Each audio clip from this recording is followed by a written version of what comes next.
Good morning. School of devotion Patdi YouTube ચેનલમાં આપ સૌનું હાર્દિક સ્વાગત છે. આપ જોઈ રહ્યા છો ધોરણ 12 યુનિટ 5 રીડ 1 એન્ડ્સ. ગઈકાલે આપણે વિડીયોમાં જોયું હતું કે કીડીઓ જે છે એ માણસ જે છે એની જેવી જ બુદ્ધિ ક્ષમતા ધરાવે છે એવું વૈજ્ઞાનિકોનું માનવું છે. અને આપણો જે દૃષ્ટિકોણ છે એની રીતે જોઈએ તો આપણે કીડીઓ કઈ રીતે કાર્ય કરે છે તે હવે જોવાનું રહેશે. There are ants that do farming. કેટલીક કીડીઓ એવી છે, ધેર આર એન્ડ્સ એટલે કે કીડીઓ છે, ધેટ ડુ ફાર્મિંગ. ફાર્મિંગ એટલે ખેતી. કેટલીક કીડીઓ એવી છે કે ખેતી કરે છે.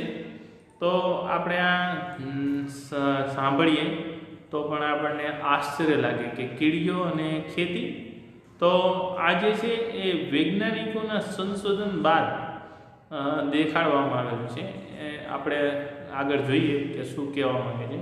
You may know that it was a big leap for human progress when man gave up being a full-time hunter and took to farming. So you may know, તમે જાણો છો કે it was a big leap for, leap એટલે હરણફાળ. big leap મતલબ હરણફાળ આપણે કહીએ એમ એક મોટો કૂદકો કહીએ. leap એટલે અહીંયા હરણફાળ છે.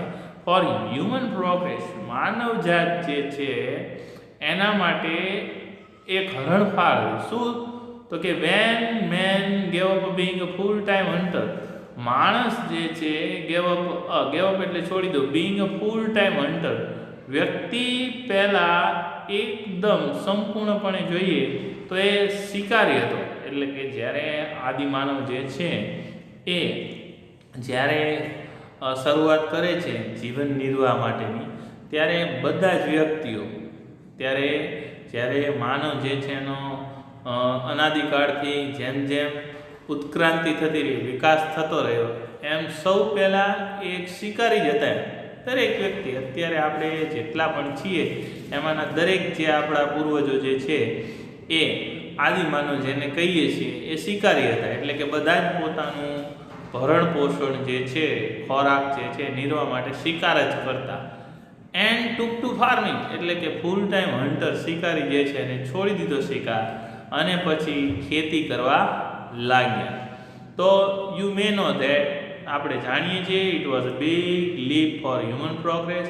માણસ જાત માટે આ એક ખૂબ મોટી હરણફાળ હતી. Man give up being a full time hunter. એને માણસે ફૂલ ટાઈમ હન્ટર એટલે કે શિકાર કરવાનું છોડી દીધું. એન્ડ ટુક ટુ ફાર્મિંગ અને એને ખેતી કરવાનું શરૂ કર્યું. Seemingly, the umbrella ants of South America have taken the same step in their small way. Seemingly, આવી જ રીતે the umbrella ants of South America, south અમેરિકાની જે umbrella ant નામ છે એનું, છત્રી જેવો આકાર એ કઈ રીતે ધરાવે છે આગળ આવશે. એ સાઉથ અમેરિકાની umbrella ants જે કીડીનું નામ છે, have taken the same step, આવા જ પગલાં લીધા. જેમ માણસ જાતે ખેતી કરવા માટેના પગલાં લીધા એવી રીતે આવા જ પગલાં લીધા. ઇન ધેર સ્મોલ વે, પણ નાના એવા ધોરણે એટલે કે નાની કક્ષાએ ખેતી માટે એમને આવા જ પગલાં લીધા. They are called by that name because they are often seen carrying a large piece of a leaf over their heads like umbrellas. તો એનું કારણ આ છે કે એને અમ્બ્રેલા એન્ટ શા માટે કહેવામાં આવે? તો they are called by that name, એમને આ નામ જે છે એ નામથી બોલાવવામાં આવે છે. બીકોઝ કારણ કે દે આર ઓફન સીન, તે ઘણી બધી વાર જોવા મળે છે. Carrying a large piece of leaf, large piece એટલે મોટો ટુકડો છે, ઓફ લીફ, લીફ એટલે પાંદડું જે છે એનો મોટો ટુકડો જે છે એ કેરિંગ એટલે ઉચકીને લઈ જાય છે. Over there heads, over there heads એટલે પોતાના માથા ઉપર જ્યારે ઉચકીને લઈ જાય છે ત્યારે લાઈક અમ્બ્રેલા, અને ત્યારે કેવું લાગે છે કે છત્રી હોય માથા ઉપર એવું દેખાઈ રહ્યું છે, એટલે એમને અમ્બ્રેલા એન્ડ્સ તરીકે ઓળખવામાં આવે છે. These take these pieces of leaves to their nest where they chew them up nicely. They take these pieces of leaf. આ જે પાંદડાના ટુકડાઓ જે છે તેને ટેક એટલે લઈ જવું ટુ ધેર નેસ્ટ એટલે પોતાના માળાઓ જે છે એટલે કે જે એમનો દર છે કે ઘર જે છે નેસ્ટ ત્યાં સુધી કીડીઓ એ પાંદડાઓ જે છે તેને ત્યાં લઈ જાય છે. વેર કે જ્યાં દે ચ્યુ એટલે ચ્યુઅપ એટલે ચાવવું, ચ્યુ ધેમ અપ નાઇસલી અને સુંદર રીતે સારી રીતે તે પાંદડા છે એને ચાવી નાખે છે. After the make beds of these chewed leaves. તો આફ્ટરવર્ડ્સ એટલે કે પછી દે મેક બેડ્સ એટલે પથારી બનાવી ઓફ ધીસ ચ્યુઅડ લીવ્સ. ચ્યુઅડ એટલે ચાવેલા પાંદડાઓ જે છે એના તે ચાવી નાખે છે અને એની પથારી બનાવે છે. On these beds grow a kinds of fungus which is the food of ants. તો on these beds અને જે આ પથારી જે છે એના પર grows a kind of fungus એક પ્રકારની ફૂગ જે છે એ ઉગે છે which is the food of ants અને એ કીડીઓ જે છે એનો ખોરાક બને છે. એટલે કે ખોરાક બને છે જેમ આપણે ખેતી કરીને ખોરાક બનાવીએ છીએ એમ એ પણ આ રીતે ખેતી કરીને ખોરાક બનાવે છે એટલે તેને ફાર્મિંગ એન્ટ કહેવામાં આવે છે. અને પોતાના માથા ઉપર પાંદડાઓ લીલા લઈને જાય છે એટલે એને ફાર્મિંગ એન્ટ્સ કહીને બોલાવવામાં આવે છે. There are ants that domestic cows and milk them. હવે એક બીજા જ પ્રકારની કીડીની વાત છે અહીં. તો કહે છે કે there are ants એટલે કે બીજી કીડીઓ છે કે that domesticate એટલે પાળવું. આપણે જેમ ઢોર જે છે પશુ પક્ષીઓ જે છે એને પાળીએ છીએ એનો મતલબ થાય ડોમેસ્ટિકેટ. તો ડોમેસ્ટિકેટ કાઉઝ તો કીડીઓ જે છે એ કાઉઝ એટલે કે ગાય જે છે એને પાળે. પણ અહીં ગાય જે છે એ કોઈ આપણે ગાય પાળીએ છીએ નહીં પણ જે માખીઓ છે એના માટે વપરાય છે. એન્ડ મિલ્ક ધેમ મિલ્ક એટલે દોહવું. મિલ્ક એટલે અહીં દૂધની વાત નથી. એન્ડ મિલ્ક ધેમ એમને દોહે છે. તો આપણે જોઈએ વોટ હેવ વી કોલ્ડ કાવ are a kind of green flies. તો આપણે જે વોટ વી હેવ કોલ્ડ કાવ આપણે અહીં જેને ગાય કહી રહ્યા છીએ કાવ કહી રહ્યા છીએ are a kind of green fly. Kind એટલે પ્રકાર એક પ્રકારની લીલી માખી. ગ્રીન ફ્લાય મતલબ એક એવું કોઈ જીવડું છે કે જે લીલા કલરના માખી જેવું છે એને આપણે અહીં ગાય કહીને બોલાવે છે. These are found on rose leaves and on the leaves of beans. તો અહીં these are found on એટલે શોધવું જોવા મળવું. રોઝ લીવ્સ છે ગુલાબના પાંદડાઓ જે છે એના પર જોવા મળે છે. on the leaves of beans એટલે વટાણા જે પણ છે એ leaves એટલે કે પાંદડા. તો વટાણાના પાંદડા અને રોઝ એટલે ગુલાબના પાંદડા છે એના પર જોવા મળે છે. They give out a sweet honey like a liquid which the ants relish a lot. તો they give out એટલે કે આપવું.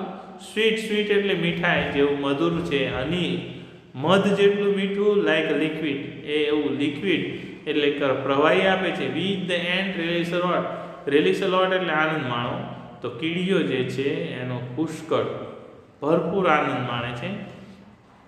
So the ants take these green flies to their nest and keep them there. So તેથી the ants take these green flies તેથી આ જે માખીઓ જે છે લીલી માખીઓ જે છે તેમને to their nest take to their nest પોતાના માળા સુધી લઈ જાય છે. એન્ડ કીપ ધેર અને તેમને ત્યાં રાખે છે એટલે કે તે કીડીઓ જે છે એને લઈ જઈ અને ત્યાં રાખે છે. દે ફીડ ધેમ તેમને તે ખવડાવે છે. પ્રોટેક્ટ ધેમ તેમનું રક્ષણ કરે છે. ફ્રોમ ધેર એનિમીઝ એટલે કે એમના દુશ્મનો જે છે એનાથી તેમનું રક્ષણ કરે છે. તો દે ફીડ ધેમ એમને ખવડાવે છે. Protect them from there enemies એમના જે દુશ્મનો છે તેનાથી રક્ષણ કરે છે. એન્ડ દે મિલ્ક ધેમ મેં અગાઉ પણ હમણાં જ કહ્યું એમ મિલ્ક એટલે અહીં દોવા માટેનો અર્થ છે. તો તે મિલ્ક ધેમ તેઓ તેને દોવે છે. Pressing their sides gently and making them give out their honey. Honey એટલે અહીં જે પ્રવાહી નીકળે છે એની વાત છે. હની એટલે અહીં જે મિલ્ક દૂધની વાત છે એ હનીની વાત છે. તો પ્રેસિંગ ધેર સાઇડ્સ બંને બાજુથી જે અહીં ગ્રીન ફ્લાઇઝ માખીઓને લાવવામાં આવી છે તેને બંને સાઈડથી દબાવવામાં આવે છે. જેન્ટલી એટલે હળવેથી દબાવવામાં આવે છે. And making them give out their honey. Making them એટલે એમને દબાણ કરવું. Them give out their honey એટલે મિલ્ક, હની એટલે દૂધ. અહીં એમને જે પ્રવાહી છે એને હની કહ્યું છે. Making them give out their honey અને તેમને અહીં દૂધ આપવા માટે, મધ આપવા માટે મજબૂર કરવામાં આવે છે. એટલે અહીં જોઈએ તો આપણને કાવ શબ્દ જે છે એ ગાય માટે નહીં પણ ગ્રીન ફ્લાય માટે વપરાયો છે, જેને ડોમેસ્ટિકેટ એટલે કે પાળવામાં આવે છે અને એને પાળી અને એની પાસેથી દૂધ જે છે, હની, મધ જેવું પ્રવાહી જે છે એ મેળવવામાં આવે છે. એટલે અગાઉ વૈજ્ઞાનિકો જે છે એને માણસ જાત જે છે એની બુદ્ધિ ક્ષમતા સાથે કીડીઓની બુદ્ધિ ક્ષમતા જે છે એને સરખાવવાનો પ્રયત્ન કર્યો છે. આગળ જોઈએ. Ants, we are told, play games, nurse their sick and bury their dead. તો ants કીડીઓ જે છે we are told આપણે કહીએ છીએ પ્લે ગેમ્સ તે પણ રમતો રમે છે, બરાબર. વૈજ્ઞાનિકો સંશોધન પછી કહે છે કે તે પણ રમત રમે છે. નર્સ ધેર સિક, નર્સ એટલે પોષવું, એમને સારવાર આપવી. ધેર સિક, ધેર એટલે તેઓના, બીમાર, સિક એટલે બીમાર, તો બીમાર છે તેને સારવાર આપે છે. બરી ધેર ડેડ, બરી એટલે દાટી દેવું, ડેડ એટલે મૃત્યુ પામેલા છે એને દાટી દે છે. They see that each one in the nest does its share of the work. They see that અને એવું પણ જોવે છે that each one in the nest માળામાં દરેક રહેલા વ્યક્તિઓ એટલે કે જેટલી પણ કીડીઓ જે છે એ does its shares of the work. તો does it share એટલે ભાગ of the work, તો કામ જે છે એ દરેક માટે વહેંચાયેલું છે અને દરેકને યોગ્ય કામ આપવામાં આવે છે. And that no one is allowed to be indolent. અને કોઈ પણ વ્યક્તિ છે એને અલાઉ એટલે કે પરમિશન આપી, મંજૂરી આપવામાં આવતી નથી. ટુ બી indolent એટલે કે આળસુ રહેવા માટે કોઈ પણને મંજૂરી, પરમિશન આપવામાં આવતી નથી. All this suggests that ants have a highly developed social sense and perhaps some systems of government. તો કહે છે all this suggests, આ દરેક બાબત જે છે, દરેક બાબત એટલે કે ખેતી કરે છે કીડીઓ જે અહીં પશુપાલનનો વ્યવસાય કહી શકાય એવી રીતે પશુપાલન કરી અને પોતે દૂધ મેળવે છે જે હની પ્રકારનું એક લિક્વિડ છે એમ, અને ગેમ રમે છે અને પોતાના જે બીમાર પડેલા લોકો છે એને સાજા કરે છે, દાટે છે. એ આ બધી જ એક પ્રકારની કહી શકાય કે માનવ બુદ્ધિ જે છે એની જેમ જ કામ કરે છે. ઓલ ધીસ સજેસ્ટ, આ બધી જ બાબતો સૂચવે છે that ants have highly developed social sense, એમાં પણ એક ઉચ્ચ કક્ષાની સામાજિક બુદ્ધિ ક્ષમતા જે છે વિકાસ પામેલી છે. And perhaps some system of government એટલે કે અગાઉ જોયું કે એમની જે જીવનશૈલી છે, કઈ રીતે જીવે છે, કઈ રીતે એકબીજાને મદદ કરે છે, તો એ કદાચ સમ સિસ્ટમ ઓફ ગવર્મેન્ટ જે સરકાર જે રીતે પોતાનું સંચાલન કરે છે એમ અહીં કીડીઓ પણ પોતાનું સંચાલન છે કરે છે. એટલે કે એમની જીવનશૈલી જે છે એ પણ યોગ્ય છે અને તેઓ પોતાનું કાર્ય જે છે એ પદ્ધતિસર કરે છે. તો આપણે પાર્ટ 2 જોયો. નેક્સ્ટ વિડીયો જે છે એમાં પાર્ટ 3 જે છે એ આપણે જોઈશું. આપણને મૂંઝવતા પ્રશ્ન આપ કોમેન્ટ બોક્સમાં કોમેન્ટ કરી શકો છો. Thank you very much.